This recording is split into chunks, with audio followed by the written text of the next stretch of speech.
Man tarakal jumu'ata, siapa yang meninggalkan Jumat salasa marratin, 3 kali, tahawunan berturut-turut. Bolehnya kita mengganti sholat Jumat berjamaah di masjid dengan sholat zuhur. Siapa yang meninggalkan sholat Jumat 3 kali berturut-turut, tapi ada kata-kata dengan sengaja, maka Bertanya tentang pendapat Ustadz soal larangan sholat Jumat. Permisi Ustadz, saya mau tanya, kalau semisal nggak Jumatan 3 kali, sudah dianggap kafir. Lantas jika wabah corona ini sampai 1 bulan, berarti kita sudah tidak Jumatan 4 kali. Baik, bismillah. Tentang sholat Jumat itu ada beberapa uzur. Uzur Jumat yang menjadikan orang yang semula wajib melakukan Jumat menjadi Barang siapa meninggalkan sholat Jumat 3 kali,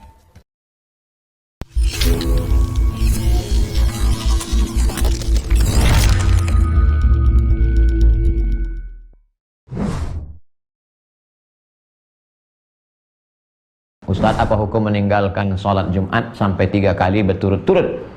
Man tarakal jumu'ata, siapa yang meninggalkan Jumat salasa marratin, 3 kali, tahawunan berturut-turut. Tahawunan karena menyepelekan Jumat. Kok nggak sholat Jumat? Alah, khotibnya baca koran. Kok nggak sholat Jumat? Aku ngantuk kali, sholat zuhur aja. Siapa yang meninggalkan sholat Jumat 3 kali berturut-turut karena menyepelekan sholat Jumat, taba'allahu ala qalbi, dikunci Allah hatinya. Taba'an, surat setelah masuk ke dalam amplop, lalu kemudian ditobak, terkunci, tak masuk lagi. Begitulah orang yang meninggalkan sholat Jumat. Tapi Jumat ini kita udah 3 kali nggak sholat Jumat. Kenapa? Karena wabah corona. Oleh sebab itu tidak termasuk kita ke dalamnya, karena ada sebab. 300 siswa sekolah anu terkontaminasi. Kenapa? Karena kalau sudah kena satu, kena satu masjid. Ustaz Somad, ini persidangan hari ini pakai online. Bapak jaksa, bapak hakim, bapak polisi, bapak pengacara, dan narapidana terdakwa. Terdakwa tidak boleh satu majelis.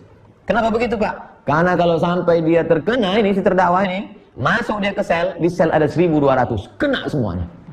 Darul mafasid muqaddam ala jalbil masalih.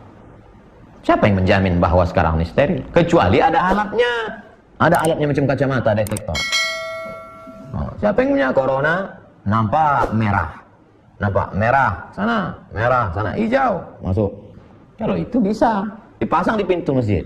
Semua yang masuk masjid ini steril. Laksanakan sholat Jumat. Bisa. Ada alatnya sekarang? Tak ada. Maka tak jadi sholat Jumat. Firra minal majzum. Larilah engkau dari orang yang terkontaminasi kena penyakit menular ini. Firaraka minal asad. Sebagaimana kau lari dari singa. Corona ciptaan Allah. Saya pun ciptaan Allah. Oh, kalau gitu dibalik. Singa ciptaan Allah. Nah, ada pilih singa. Tapi Ustaz mengatakan corona itu jundun min junudillah. Bukan kata saya. 7 ulama di dunia ini mengatakan dia jundun min junudillah. Berdasarkan hadis Nabi dari riwayat Aisyah. Ya ba'asuhullahu, wabah penyakit itu dikirim oleh Allah azaban, menjadi azab liman yasha, bagi siapa yang dikehendaki Allah. Ada wabah itu menjadi azab bagi orang-orang yang dikehendaki Allah. Tapi bagi orang yang beriman, rahmatan lil mu'minin, menjadi rahmat bagi orang beriman. Yang mestinya dia mati konyol berubah menjadi mati syahid. Pahami baik-baik.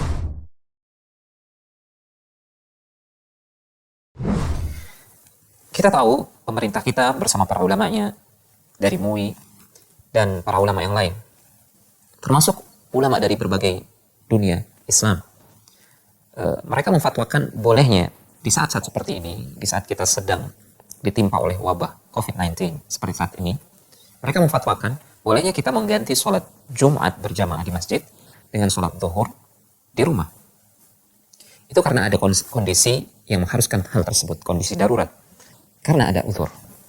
Namun yang jadi permasalahan adalah banyak di antara kita mempertanyakan tentang hadis Rasulullah SAW yang menyatakan bahwasanya barang siapa yang mendengarkan azan 3 kali Jumat lantas dia tidak hadir menghadiri sholat Jumat, maka dia dicatat sebagai salah satu di antara orang-orang yang munafik. Memang benar ada hadis tersebut diriwayatkan oleh Imam At-Tabrani dan para ulama di antaranya Syekh Al-Albani rahimahullah ta'ala menghasankan hadis tersebut.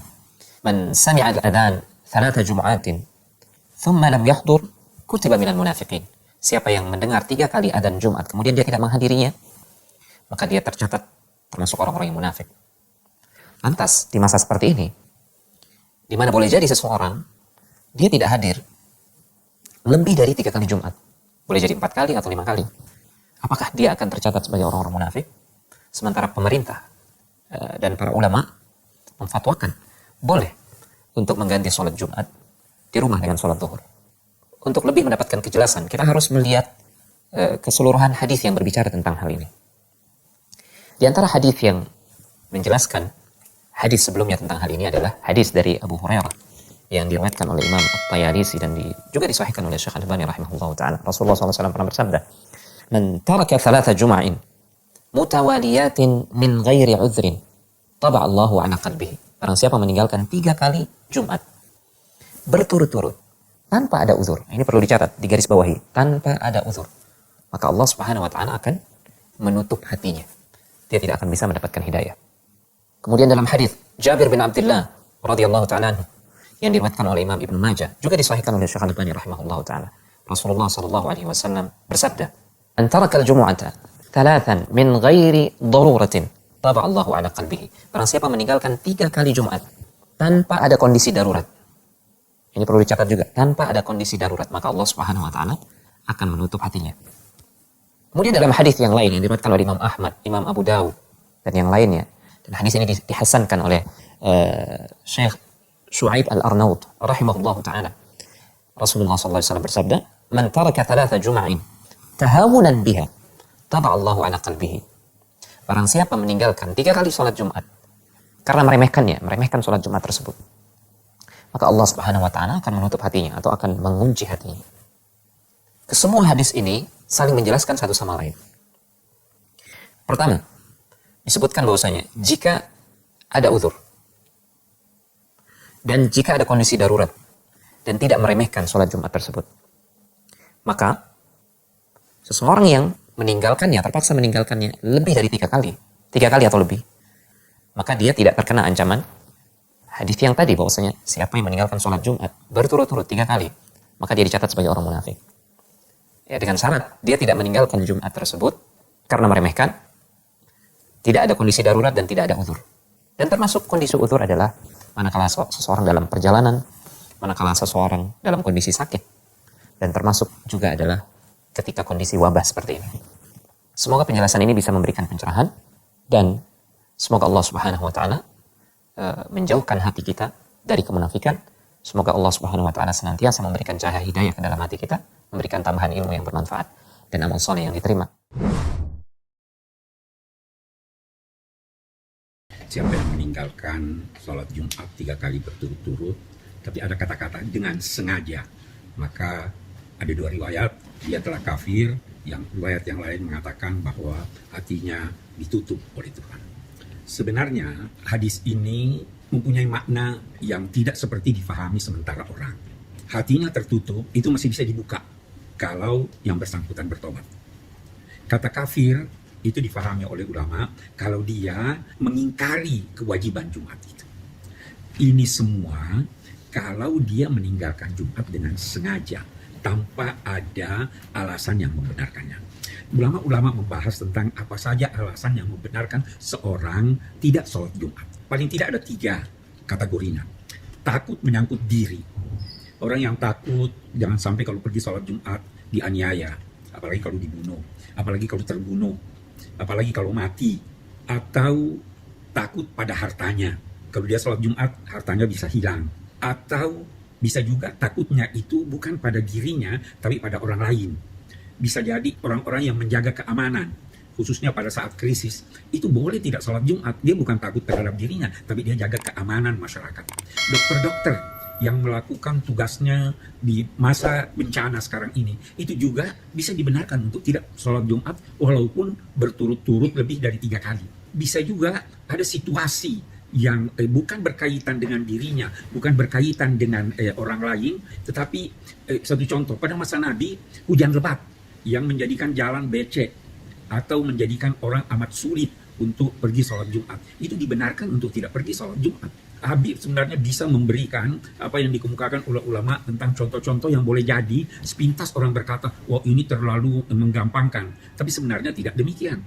Kalau ada orang di rumah sendirian, kalau dia tinggalkan rumahnya takut ada kebakaran karena dia sedang masak sesuatu. Itu kekhawatirannya itu bisa menjadi alasan untuk tidak pergi sholat Jumat. Ada orang di rumah jaga anak, kalau dia pergi sholat Jumat anaknya bisa terlantar atau bisa diculik orang. Itu semua. Jadi agama ini tuh Allah Subhanahu wa taala menyatakan dengan tegas, "Ma ja'ala 'alaikum fid dini min haraj." Allah tidak menjadikan sedikit kesulitan pun bagi kamu dalam melaksanakan ajaran agama. Nah, atas dasar itu tidaklah benar kalau lantas orang berkata, kalau tidak salat Jumat 3 kali berturut-turut itu jadi kafir atau tertutup hatinya. Sama sekali tidak benar, kecuali kalau dia dengan sengaja dan tanpa alasan yang dibenarkan.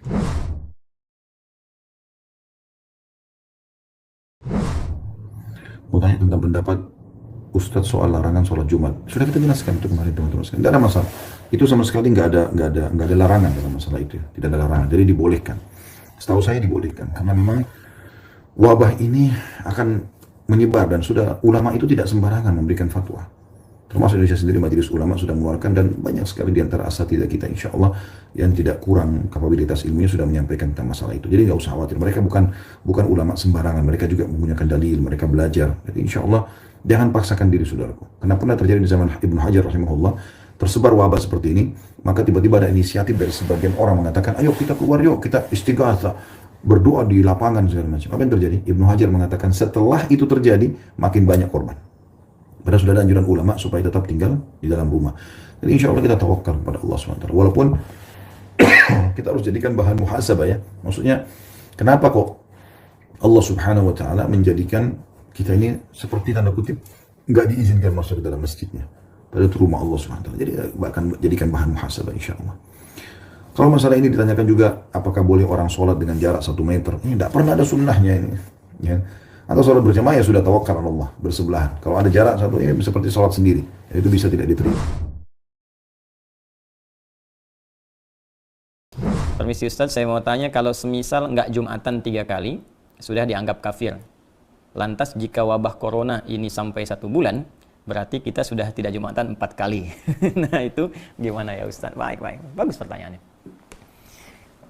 Memang ada keterangan dalam satu hadis yang diriwayatkan salah satunya oleh Imam Abu Daud. Nomor hadis 1052, rawinya Abi Al-Ja'i. Ya, dari Rasulullah SAW, beliau pernah bersabda, bima makna man taraka thalatha juma'in tahawunan alaihi. Nah, tolong digaris bawahi kalimat tahawunan alaihi. Ya, taba'allahu ala qalbi. Siapa yang sengaja meninggalkan Jumat sebanyak 3 kali karena meremehkan itu, tahawunan alaihi itu menganggap ringan, remeh. Nah, jadi kasusnya sengaja meninggalkan Jumat. Nah, bukan karena ada sebab tertentu yang secara syariat dia boleh mengganti Jumat dengan zuhur. Ingat ya, bukan sengaja meninggalkan Jumat karena ada sebab tertentu sehingga dia mengganti Jumat dengan zuhur. Nah, kasusnya berbeda. Maka di hadis ini dikatakan siapa yang sengaja meninggalkan Jumat sebanyak 3 kali karena meremehkan, menganggap ringan ibadah Jumat itu, maka taba'allahu ala qalbi. Allah akan menutup, memberikan cap kepada hatinya. Ya, taba'a sama dengan khatama. Ya, sama dengan Al-Baqarah ayat ke-7 itu ketika Allah mengatakan khatamallahu ala qulubihim wa ala sam'ihim wa ala absarihim ghishawa wa lahum adzabun adzim. Maka diancam oleh Allah Subhanahu wa taala, hati-hati. Ya, nanti kalbunya bisa tertutup. Ya, kalau kalbu tertutup, pada akhirnya sulit menerima informasi. Nah, bukan hanya informasi-informasi yang dimaksudkan kebaikan-kebaikan, tapi pada puncaknya sulit menerima nur Allah Subhanahu wa taala. Karena itu kalau dengar azan ke telinga sudah nggak mempan lagi, nggak peduli dengar azan. Lihat orang ke masjid sholat sudah tidak ada kecenderungan untuk bisa mengikuti. Bahkan puncaknya ada yang anti. Awas, hati-hati nih. Hati-hati, puncaknya anti. Ya, mohon maaf, ya azan jadi komplain, lihat orang salat jadi sewot. Nah, sekarang padahal ada tempat misalnya yang aman, ya boleh jadi tidak ada isu virus di situ, tiba-tiba ikut komentar tutup masjidnya misalnya. Nah, ini aneh nih, saat masjid buka Anda tidak ada, ya saat masjid sekarang ada corona ramai Anda minta ditutup, padahal orangnya nggak pernah ke masjid misalnya. Nah, itu juga hal yang penting untuk kita dudukan dengan cara yang baik. Jadi yang dimaksud kondisi sekarang corona ini kondisi yang berbeda yang dimaksudkan hadis yang tadi. Ya, karena itu penting kita mengkaji secara detail sehingga tidak salah paham atau pahamnya yang salah. Jelas ya? Nah, dalam konteks orang tidak bisa Jumat, nah, karena kekhawatiran diduga menyebarnya virus misalnya, corona ini, ya apalagi misalnya mohon maaf di masjid-masjid simpangan, jalan, ya atau sekarang seperti Istiqlal, kan? Atau masjid-masjid yang di pinggir jalan, yang kita nggak tahu siapa jamaahnya, mungkin dia membawa virus dan sebagainya, maka ada kebijakan di masjid tersebut tidak diselenggarakan sholat Jumat dan jamaah kemudian diperkenankan mengganti dengan sholat zuhur. Bahkan telah keluar fatwa MUI terkait dengan persoalan ini. Maka di sini pernah saya sampaikan berlaku hadis Nabi. Ya, idza maridal abdu aw safar kutiba lahu mithla ma kana alaihi muqiman sahiha. Kalau seorang hamba punya uzur, bahkan uzurnya pun ya bisa sakit, bisa karena penyakit tertentu, bahkan kalaupun nggak ada penyakit, safar kata Nabi itu. Safar, perjalanan jauh. Ya, karena ada masyaqqah, kesulitan tertentu. Jadi ilat perjalanan itu, sebab perjalanan itu bisa karena panjangnya, jadi lelah, atau bisa karena kedua masyaqqah, kesulitan dalam perjalanan itu, yang menyebabkan ia tidak mampu mengerjakan rutinitasnya. Dia nggak bisa Jumat. Kemudian dia kerjakan zuhur. Bahkan dalam waktu bukan Jumat pun, dia berangkat, misal, saya ingin katakan saya tinggal di Bekasi nih. Ya, kemudian saya akan ke Bandung. Macetnya luar biasa. Macet, saya sampai di kilometer 57, saya singgah di situ.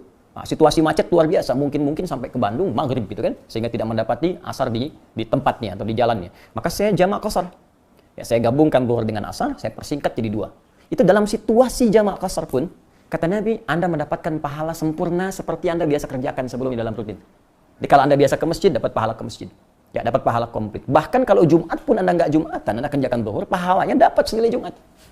Itu hadis. Nah, jadi ini pentingnya kita mengaji sehingga bisa menempatkan sesuatu sesuai dengan tempatnya. Jadi jangan sampai ada pembicaraan begini misal, lebih baik saya berjuang ke masjid kalau meninggal pun sedang syahid di masjid. Anda nggak bisa pastikan meninggal di mana. Aduh baik, hati-hati. Kita nggak bisa pastikan. Jangan-jangan nanti Anda ke masjid meninggalnya di rumah dan ke rumah bawa virus misalnya. Virusnya menyebar pada keluarga, pada anak, pada istri. Ini lebih bahaya lagi. Jadi carrier Anda membawa nih, jadi agen pembawa virus kepada yang lain. Nah, ini penting difikirkan di dalam konteks ini, dan Nabi telah memberikan solusi. Ya, Nabi telah memberikan solusi tentang persoalan yang dimaksudkan. Wallahu taala a'lam.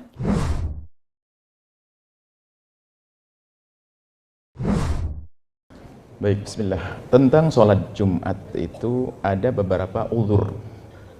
Uzur Jumat yang menjadikan orang yang semula wajib melakukan Jumat menjadi tidak wajib. Ini mirip, ini sudah dipertanyakan beberapa waktu yang lalu.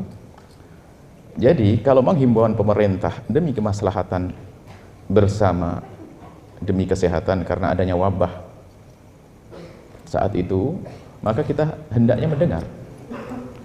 Yang semula wajib dilaksanakan di masjid, tidak wajib. Justru ini yang perlu dihadirkan. Jangan sampai ada orang meninggalkan Jumat sementara dia merasa wajib melakukan Jumatan. Jadi selagi itu uzur, maka Anda tidak wajib melakukan Jumat. Uzur Jumat banyak, termasuk diantaranya adanya rasa takut, kekhawatiran semacam itu. Bahkan sebagian aimah mengatakan kalau ada orang dirinya punya bau yang sangat, tidak wajib Jumatan karena mengganggu orang lain kok. Jadi perlu difahamkan kepada siapapun, karena ini himbauan pemerintah yang sudah komunikasi dengan bagian medis, maka bagi Anda tidak wajib melakukan sholat Jumat karena ini termasuk uzur Jumat, tidak wajib. Tapi bagi yang ingin melaksanakan sholat Jumat sah-sah saja. Misalnya ada yang memaksakan berkumpul di masjid, sah. Mana yang lebih baik? Yang lebih baik adalah ikuti petunjuk. Selagi tidak wajib, jangan dipaksa orang untuk datang ke masjid. Kalau Anda memaksa, saya pengen ke masjid, urusan Anda. Jangan paksa orang lain, wong ini uzur kok. Uzur harus diketahui sebagai uzur sehingga jangan sampai orang merasa bersalah terus di rumahnya. Anda tidak sholat, gak ada masalah. Lakukan sholat zuhur berjamaah. Bahkan kalau mungkin melaksanakan sholat Jumat di rumah masing-masing atau di daerah masing-masing, asalkan terjadi sebuah komunitas, oke. Mungkin kalau kita patuh dengan mazhab Syafi'i, dengan 40 orang misalnya di kampungnya atau di perusahaannya atau pondok pesantren terdiri dari 40 orang lebih, laksanakan sholat Jumat. Loh, tapi kan tidak mustautinin semuanya, bukan orang asli situ, muqimin. Muqimin dalam mazhab Syafi'i ada qaulani masyhurani, 2 qaul masyhur. Demi melaksanakan sholat Jumat, bolehlah kelompok misalnya pesantren ini mengadakan sholat Jumat. Kemudian perusahaan lakukan sholat Jumat, sah dalam keadaan semacam ini khususnya. Mengambil pendapat lemah dalam mazhab Syafi'i karena ini justru untuk melaksanakan sebuah amalan, bukan meninggalkan. Akan tetapi ini yang perlu ditekankan, jika tidak melaksanakan sholat Jumat, cukup sholat zuhur di rumah masing-masing karena adanya keadaan semacam ini, dia tidak dosa. Ini yang harus dipahamkan. Selagi tidak wajib, jangan katakan kepada orang wajib, kasihan. Dan tidak perlu kita menyuruh lebih baik ke masjid sehingga orang harus ke masjid, malah tidak diperkenankan kalau mewajibkan orang ke masjid sholat Jumat, sementara ini uzur. Mewajibkan yang tidak wajib malah membahayakan orang, menjadikan orang pergi ke masjid dengan was-was, dengan rasa takut, karena ini adalah uzur. Kemudian tadi ada banyak sekali pertanyaannya, masalah apa tadi? Ada kalau mengadakan di rumah boleh, dalam mazhab Syafi'i terdiri 40 mustautinin. Kalau tidak mustautinin, muqimin sudah cukup. Bahkan sebagian a'immah kurang dari itu pun boleh, seperti mazhab Malik. Artinya urusan ibadah nggak apa-apa kita mempermudah, karena ini tujuannya justru untuk berbuat, bukan meninggalkan. Ini bukan urusan main-main mazhab, kasusnya dalam keadaan tertentu. Ini kasus adanya penyakit, bukan kasus normal. Kalau sudah normal, harus memenuhi syarat-syarat yang sudah jelas di dalam mazhab kita Imam Syafi'i misalnya. Nah ini dalam keadaan seperti ini, karena mungkin sebagian orang, kita kan 20 orang gimana mau berkumpul, mengadakan sholat, kalau tidak Jumat sekalian untuk kasih tausiah, oke. Tapi kalau seandainya mereka tidak melakukan sholat Jumat pun tidak dosa. Karena apa? Memang dihimbau untuk tidak banyak berkumpul-kumpul semacam itu. Ini kemudian, jika melaksanakan sholat berjamaah, nanti dengan renggang-renggang. Memang aturan barisan itu adalah rapat begitu, mendempet. Ini torsu, maksudnya torsu, wahtadilu. Kalian rapatkan dan lurus di dalam barisan. Itu adalah memang aturan kesempurnaan dalam sholat berjamaah. Ini adalah termasuk sunnah Nabi yang sering ditinggalkan. Nabi menghimbau, bahkan Nabi kalau mengatur barisan itu sampai seperti ngatur barisan. Nabi kalau mengatur barisan di dalam sholat seperti ngatur barisan di dalam perang. Dan itu termasuk sunnah yang sering kita tinggalkan. Dalam bukan keadaan darurat sholatnya atau renggang-renggang, kita rapat. Ini kita merapatkan barisan. Tapi dalam keadaan seperti ini, apakah sah sholatnya? Kalau masalah keabsahan sholat, biarpun renggang-renggang, sebab dalam mazhab saya disebutkan seandainya 300, selagi tidak sampai 300 dirok itu kurang lebihnya 40-an cm atau berapa kali 300 lah, anggap saja 150 meter. Selagi di luar masjid itu jaraknya tidak lebih dari 150 meter kurang lebihnya, maka masih sah. Ini kan keabsahan. Kalau di masjid, imamnya di mihrab depan, makmumnya di belakang, jauhnya 1 kilo, tetap sah. Cuman tidak mendapatkan pahala berjamaah kalau normal keadaannya. Tapi kalau dalam keadaan himbauan dari medis harus menjaga jarak, ikuti dan pahala jamaah tetap didapat. Kalau memang betul seperti itu. Kalau betul-betul di tempat tersebut memang banyak wabah, sementara orang ingin melakukan sholat berjamaah di masjid, lalu menjaga jarak, sah dan mendapatkan pahala berjamaah karena ada darurat. Akan tapi kalau dia langsung tidak sholat Jumat pun tidak ada masalah. Jadi kemudahan harus disampaikan supaya kita tidak ingin ada orang merasa gelisah terus, atau kita wajibkan yang tidak wajib sehingga dia pergi ke masjid dalam keadaan panik dengan orang jangan, malah tidak indah itu semuanya. Sudah tidak usah Jumatan, tidak ada masalah karena uzur seperti itu. Semoga Allah menjauhkan kita dari segala penyakit. Penyakit dohir itu, jangan sampai karena penyakit dohir kita membuat penyakit batin permusuhan gara-gara pendapat ini boleh nggak boleh, ada sebagian harus ke masjid, sebagian tidak. Ini hukumnya. Kalau anda ingin melakukan sholat di masjid silakan, sah sholat anda, tapi bagi yang tidak, uzur dan tidak dosa, supaya indah semuanya. Jangan sampai penyakit dohir kita takut, setelah itu batinnya permusuhan dengan pendapat ini harus gini, nggak sah semuanya, ini dosa semuanya. Tidak, ada kemudahan dalam syariat Nabi Muhammad SAW. Bahkan kata Syekh Abdul Wahab Sya'rani, segala yang memberatkan itu pasti bukan bagian daripada syariat. Islam adalah indah. Wallahu a'lam bishawab. Barang siapa meninggalkan sholat Jumat 3 kali. Nah, di situ ada keterangan selanjutnya. Nah, kita baru baca. Min ghairi uzrin, tanpa ada uzur. Barang siapa meninggalkan sholat Jumat 3 kali tidak karena uzur. Nah, tidak uzur ini apa? Maksudnya uzur syar'i. Uzur syar'i itu misalnya apa? Kalau sakit, itu uzur. Orang sakit, dia nggak Jumatan, ma'fu. Berarti dia tidak kena khitab, tidak kena hukum. Nah, termasuk uzur syar'i adalah kondisi kita sedang wabah penyakit. Orang yang meninggalkan sholat Jumat 3 kali karena tanpa uzur, maka dijadikan Allah akan menjadikan hatinya itu keras, tertutup. Bahkan riwayat yang lain, kutiba minal munafiqin, dicatat sebagai orang munafik. Nah, jangan takut bahwa orang yang meninggalkan sholat Jumat 3 kali karena ini adalah uzur syar'i ditetapkan oleh pemerintah. Ulama-ulama kita juga mengatakan kalau kita tidak Jumatan tidak perlu takut. Karena itu uzur. Nanti kalau kondisi normal lagi kita akan Jumatan lagi. Maka dari itu sahabatku, saudaraku, janganlah kita ragu, jangan memaksakan diri. Karena apa, sekali lagi kalau kita memaksakan diri, kita malah melanggar aturan Allah. Wala tulqu biaidikum ila tahluka. Jangan kau menjerumuskan dirimu kepada kebinasaan. Sudah ini para ahli mengatakan kalau nanti kumpul-kumpul dikhawatirkan akan membawa bencana. Jangan melakukan itu. Berarti dengan kita tidak ngumpul-ngumpul juga menjalankan perintah Allah. Bukan berarti kita nanti akan meninggalkan sholat Jumat. Ada kewajiban yang lain, kita ganti dengan sholat duhur. Sehingga nanti kita akan segera dicabut musibah ini. Kita akan diselamatkan oleh Allah. Dan mudah-mudahan kita senantiasa dijaga oleh Allah dari segala macam penyakit. Dan insya Allah tidak menjadi orang munafik karena meninggalkan sholat Jumat 3 kali berturut-turut. Mudah-mudahan bermanfaat. Assalamualaikum warahmatullahi wabarakatuh. Ini sebenarnya bukan dari pemerintah saja, tapi ini juga dari Nabi kita, Nabi Muhammad SAW kita cintai. Dan ini demi kemaslahatan kita bersama. Wal wiqayatu khairun minal ilaj. Mencegah itu wajib dan lebih penting daripada berobat. selama kita berkesempatan masih bisa menjaga, saya aja beraktivitas dakwah, semuanya sekarang online. Kita sudah tidak tabligh akbar lagi, tidak bisa kemana-mana lagi, bahkan di rumah. Semenjak ada virus corona ini sampai hari ini saya tidak Jumatan, saya tidak salat di masjid. Bukan untuk siapa-siapa, tapi untuk menjaga diri dan keluarga, anak-anak di rumah. Karena ini ajaran Islam. Kita sebagai orang Muslim harus menjadi orang-orang yang mengikuti Islam secara kafah. Jadi kita tidak terlalu fanatik. Kita tidak, saya tidak mau ikuti aturan ini. Apa kok dilarang tidak boleh ke masjid? Sebenarnya bukan dilarang. Tidak ada larangan dari pemerintah untuk salat di masjid. Tapi demi kemaslahatan, demi kebaikan bersama, demi terjaga anak-anak kita dan supaya mereka tetap sehat, tetap terjaga dari segala bahaya, makanya usulannya untuk selalu diam di rumah.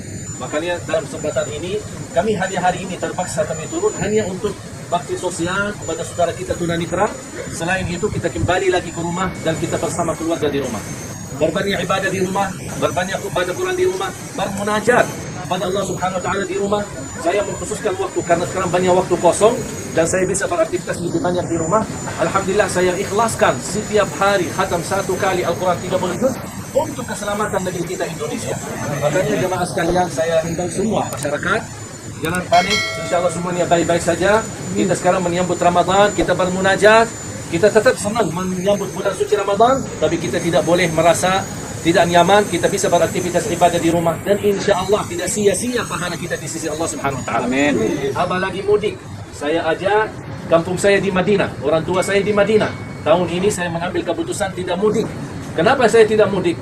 Karena kondisi yang menentukan dan keadaan demi terjaga kesehatan kita, makanya saya tidak mudik. Tapi alhamdulillah masih ada bisa video call, masih kita silaturahim walaupun jarak jauh. Artinya silaturahim tidak ada yang bisa menghalanginya.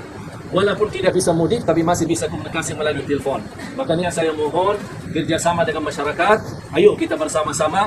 Jangan sampai kita tidak mengikuti aturan demi kebaikan kita bersama. Nanti sayang sekali yang menerima risikonya adalah kita sendiri.